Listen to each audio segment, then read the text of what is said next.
Anyone that has been running a business has probably heard these words being thrown in their face. Get a mentor. Mentorship is invaluable, priceless. And you're just like, really, dude? Here is the thing. Because this is something that I've been turning around in my head for months at this point. That, and along with the whole idea of, building connections and it being so necessary and all of that stuff. Because, okay, hear me out. For real, I got this far without having to do any of that. No connections, no mentorships, none of that stuff being given to me or having access to it really. Literally just YouTube.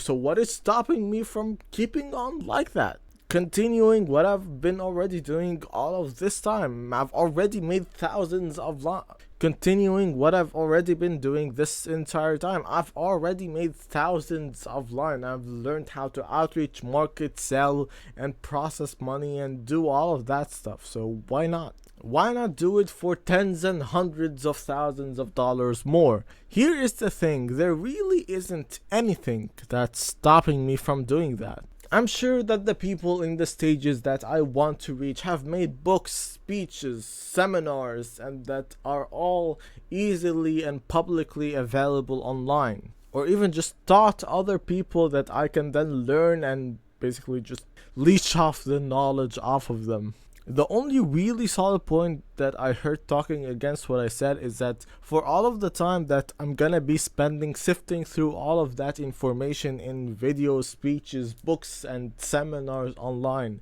is it really worth it in comparison to just going to someone and trying to build an equitable relationship with them, or just directly paying them for that information? Because doing it with just YouTube, you're gonna be paying with time and effort. So what is the better choice? I mean, if you try to pay for it, there's always the chance that the guy/woman that you're gonna be going to isn't actually legit and was just playing the marketing game. The all in all stereotypical course selling dude on whatever social media of your preference. Or let's just give it to them. That person turned out to be actually pretty legit and they know plenty of what they're talking about. But what if the difference in experience/knowledge isn't exactly all that much? And when you go into that coaching call, you turn out at the end with not that much new information, and then you just wasted however much was the money on the price tag that they put for that call.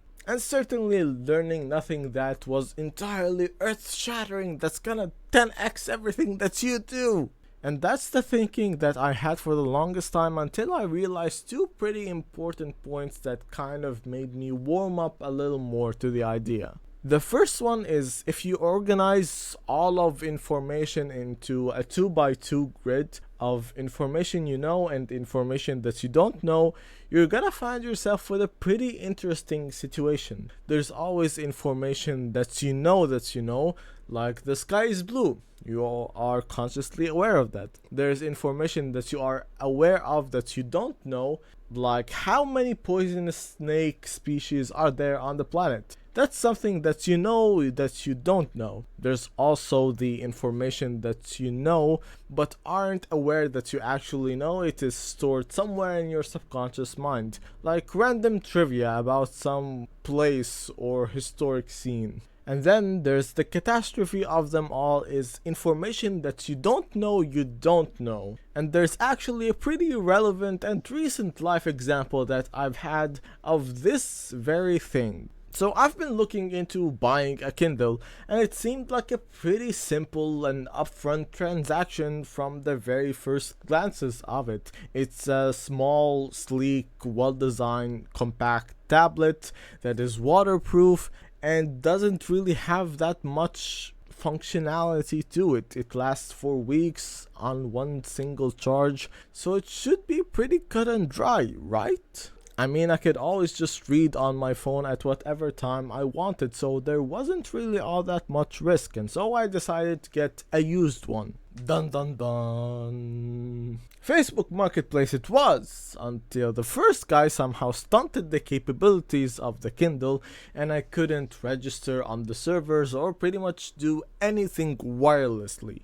I could still send books to it and I could still read them just fine, but I basically got scammed and then had to resell that to a family member of mine now. But that happened because I didn't even know that a device like that could be blocked from being able to register on the servers, and I paid the price for it, quite literally. Because you lose some pretty important features when that happens, and so I had to learn my lesson and get another one again. A long but valuable story, because there are things like that in business as well, and that's the thing that my mind has been stuck on for a bit now. There are things that I don't know that are still vital for me to hit the metrics that I want, and the losses that I may incur on the way trying to reach them might very well justify the price for that loss by the value that they're gonna give. The second point is that there's not necessarily a ton of information that you may be missing to reach the goals that you want to reach. And the downside of having to sift through a ton of information, like we said, until you accidentally stumble on that one singular important thing, might not be worth it in comparison to just paying someone that has already walked the path, knows the information that you want, and has the context to give you that piece of information directly.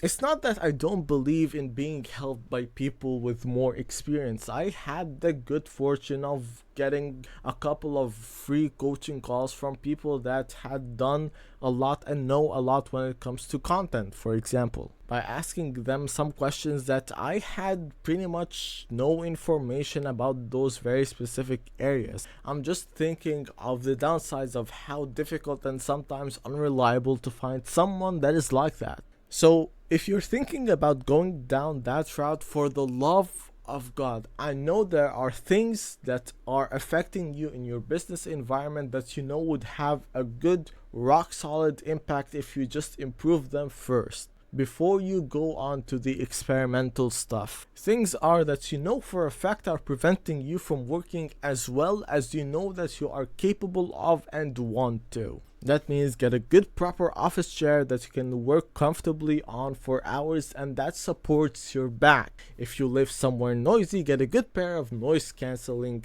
headphones that you can use and still help yourself to focus. If you have a lot of problems with focus because you use your phone a lot, then maybe one of those freaking lock boxes that have a timer on them. Coffee if you get drowsy in the morning, and I'm pretty sure that you get the idea by now. The point is, you go after the things that you know are the most important and will have the greatest rock solid impact for you, going down that list until you find yourself at a crossroad where like, is that really that important, or is it just more important to put that into education? Buying books and coaching calls and whatever else that you feel may help you.